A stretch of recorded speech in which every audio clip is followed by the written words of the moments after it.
define conservatism, and as I believe it is fit, upon 4 categories of principle: respect for the Constitution, respect for life, less government, and personal responsibility. We're back. That was then 13-year-old right-wing Wunderkind Jonathan Krohn at the 2009 Conservative Political Action Conference, where he was granted a speaking slot and a standing ovation. He published the book Defining Conservatism, the principles that will bring our country back the following year, and party leaders like Newt Gingrich and Bill Bennett offered blurbs of praise for the book jacket. He was even named a finalist to the Time 100 list of influential leaders.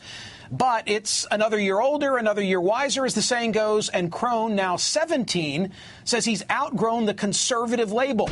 And he joins me now. Hey, Jonathan, what always impressed me about your speech was not so much the content as it was the delivery. And it seemed to me you had such command and delivered those remarks without notes. Am I right? That's correct. I have never written a speech before. All the speeches I've done have been impromptu. It's funny because a lot of people seem to think that, like, they have these ideas that my parents wrote it for me or something, but I've never, ever had any notes for any speech I've ever given. Has there been some kind of an event, life-changing event in the last couple of years, any sequence of events that caused a change in your political thinking?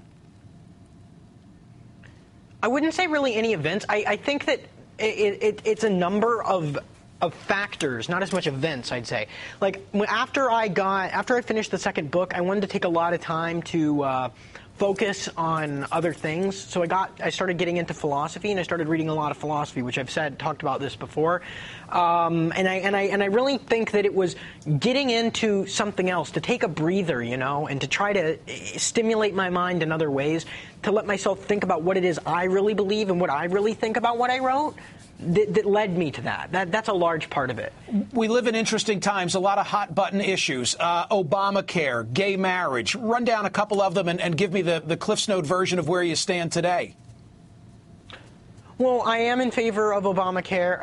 Of Obamacare and gay marriage, and I am pro-choice now. You know, it was social conservatism that was really the first thing to go, because I did a lot of conferences, you know, like CPAC and social conservative things and stuff like that.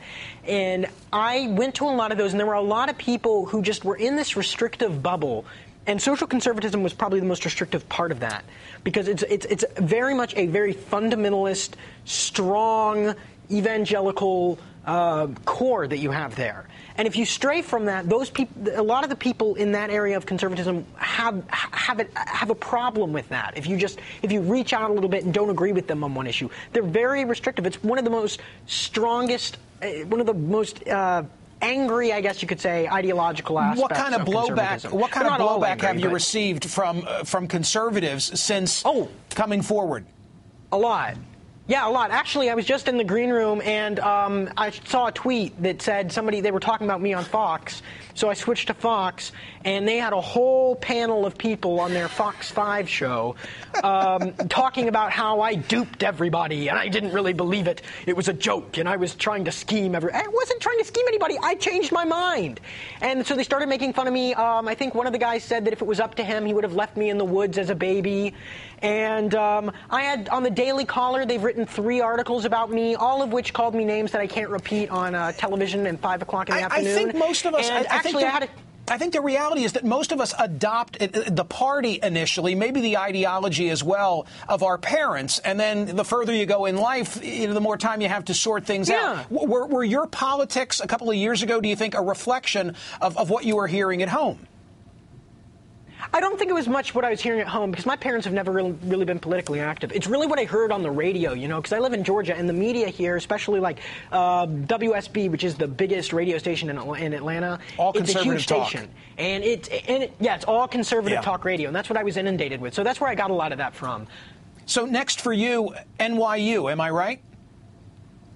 Yeah, that's correct. I'm doing NYU. I'm going to study philosophy, and I'm going to keep doing some film writing. I'm doing my first screenplay right now, so I'm finishing that.